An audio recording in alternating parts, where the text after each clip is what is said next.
Good morning, everyone. Thank you so much for being here. I am really happy to be back on the BFD stage here in New York.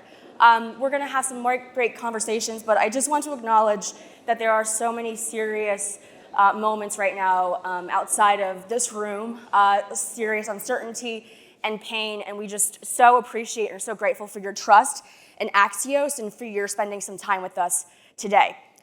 So understanding global changes and their impact on our lives and industries has never been more critical. And helping us with these perspectives is our next guest, our country's principal trade advisor, negotiator, and spokesperson on U.S. trade policy, a member of the President's Cabinet, U.S. Trade Representative Ambassador Katherine. Please welcome her to the stage.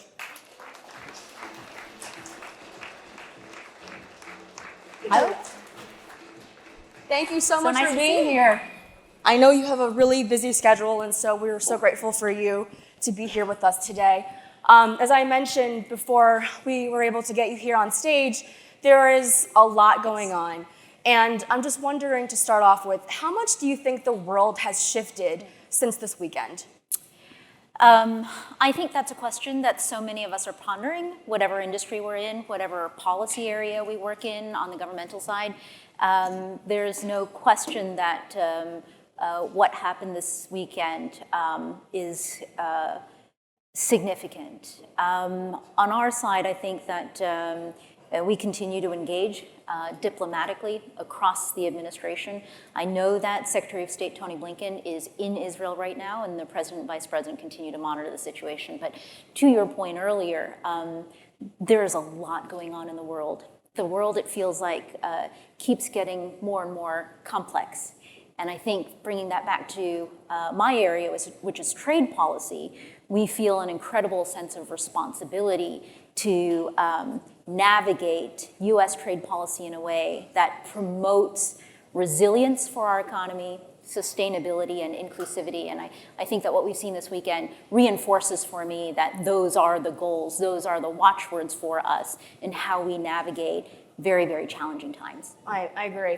And I love the crowd here. I just want to be mindful of the volume in the back a little bit. Thank you so much.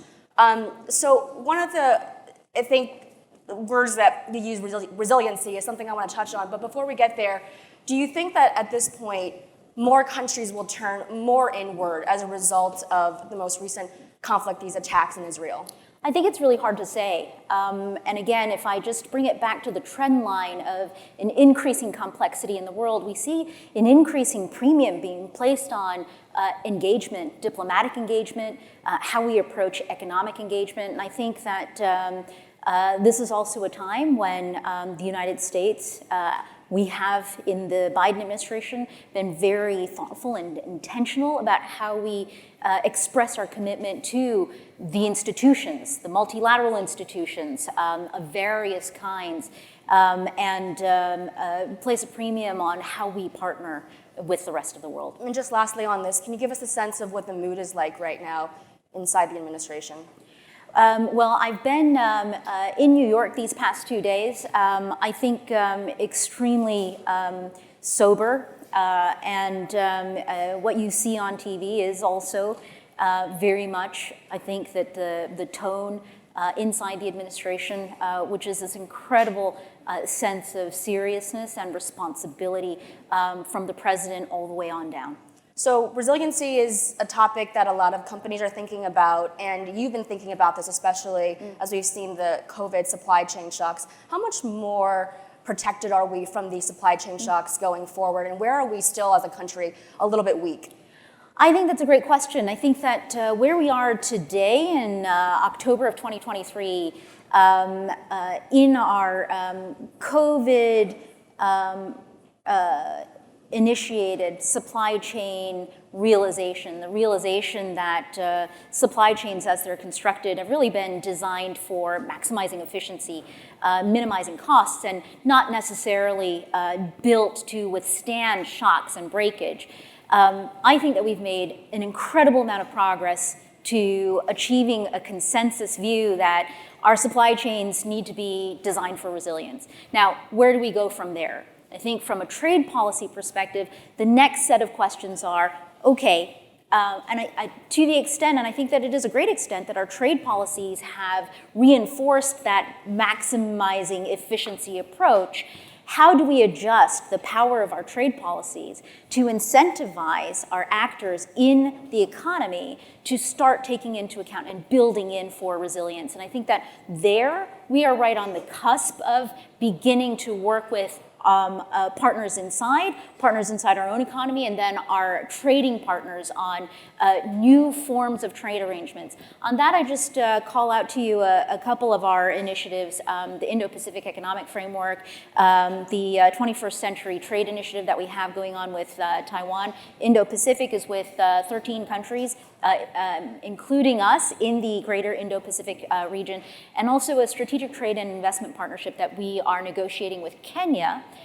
The watchword for all of these negotiations is the goal is no longer just to liberalize for liberalization's sake. We've been told for a very long time that the more we trade with each other, the more peace and prosperity there would be. And I think that between supply chain breakages, the Russian invasion of Ukraine, and I'm still processing and metabolizing, trying to understand how recent events will impact what we do in trade. So I'm just going to, say that's still TBD.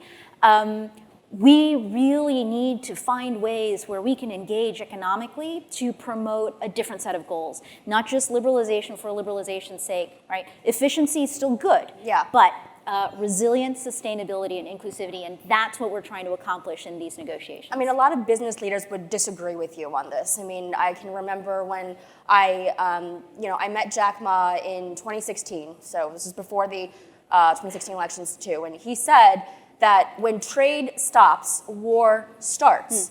So do you fundamentally disagree that if trading even diminishes a little bit, that we will not have conflict? If trading stopped, that we would not have conflict. I think that's flipping things on its head. So first of all, business leaders agree with me. In fact, I will often sit down at a dinner with big deal CEOs, and they will tell me that we need more resilience in our supply chains, and we've been designing for efficiency but not resilience. So when business leaders start telling me the things that I felt like I was telling them, I feel like that's when we're ready to actually take action. The second is, when I talk about resiliency, that's not about stopping trade. That's about having more supply chains, having supply chains that can absorb shocks, having more options, right? And one of the things about being in New York is I know that this is a financial city.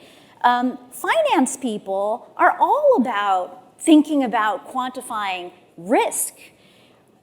Business people, the people who make decisions about where things are made and supplied, I would like for them to be thinking about risk and how you can hedge against risk in your supply chain decisions. That's what we need to incentivize. That doesn't mean stop trading. That means trade differently, trade better. So that is why the administration is very keen on being distinct with language instead of de-globalization, or instead of decoupling with China, for example.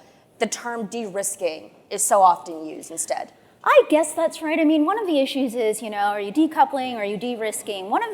Who defined these terms? One is an umbrella term, no? Well, but I don't know who introduced these terms and what do they mean? And all I can say to you is, getting these questions all the time, I don't know, decouple kind of sounds like, are you going to get a divorce, right? Are you going to economically divorce yourselves from or de-risk? Are you going to see other people? I guess if those are my choices, I think as an economy we should see lots of other people. Okay, so I do think it might have been Gwyneth and Chris Martin, but somebody fact check me on that. So as more companies are looking at different options, that is increased cost to set up new supply chains, relationships. We had the CPI print. I mean, people are still worried about inflation. What's the overall impact, do you think, over the next 5 to 10 years on prices overall? Okay, so if you're not just incentivizing efficiency, then I think the natural consequence is, well, things can't just be lowest cost is the winner, right? So I think we have to appreciate that there may be some increased costs. But I think the argument here is, why do we have an insurance industry?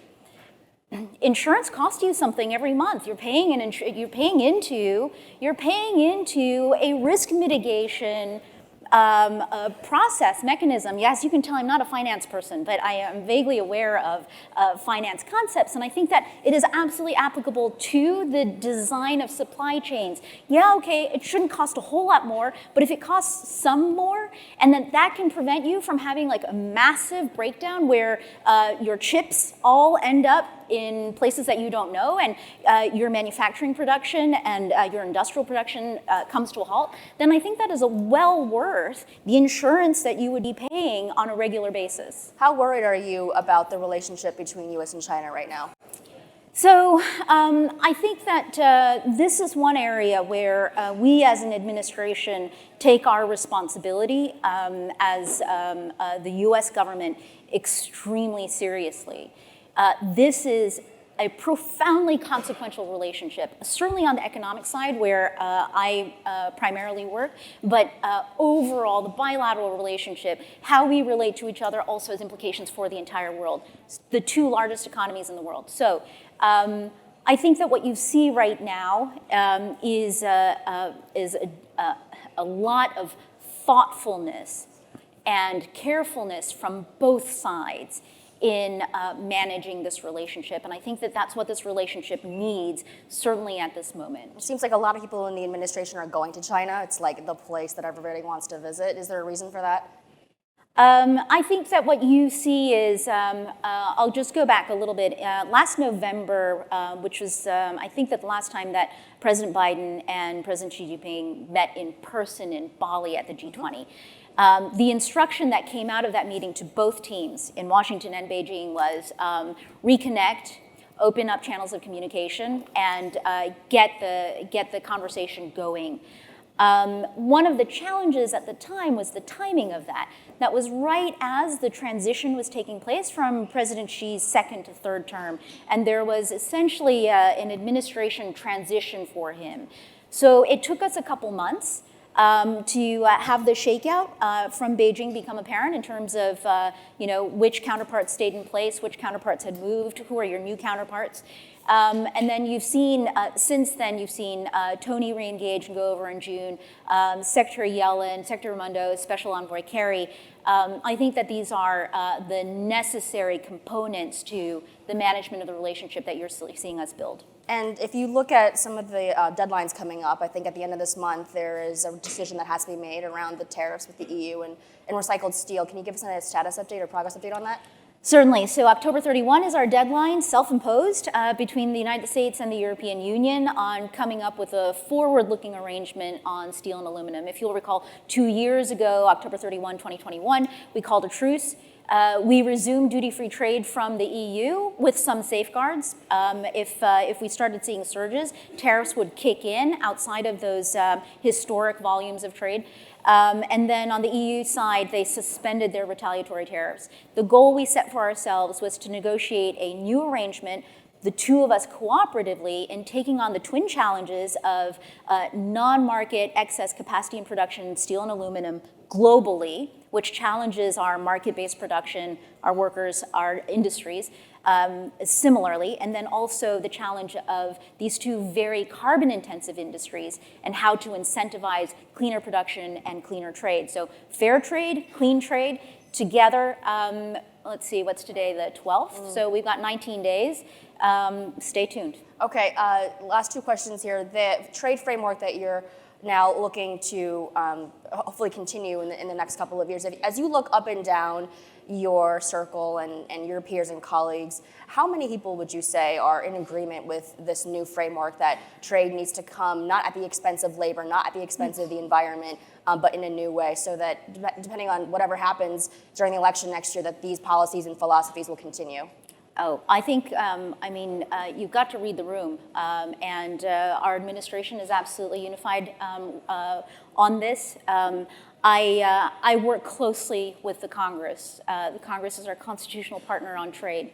I think that with the Congress, we have a recognition that what we are trying to accomplish is good for the U.S. economy. And with our trading partners, resilient sustainability and inclusivity, those are the watchwords that come up in my conversations with my partners all over the world. We are all going through a thing right now.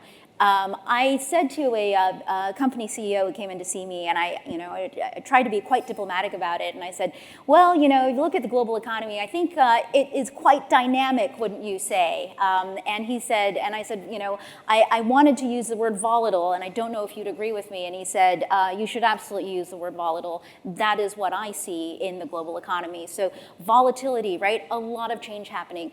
We have to be prepared. We have to prepare ourselves to navigate that volatility and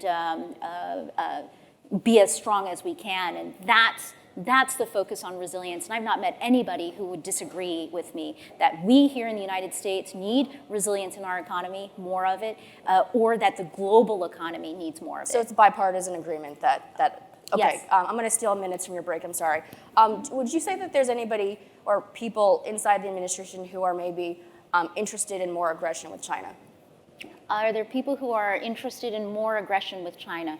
I guess I just go back to the point I made earlier, which is it is a serious sense of responsibility that we have.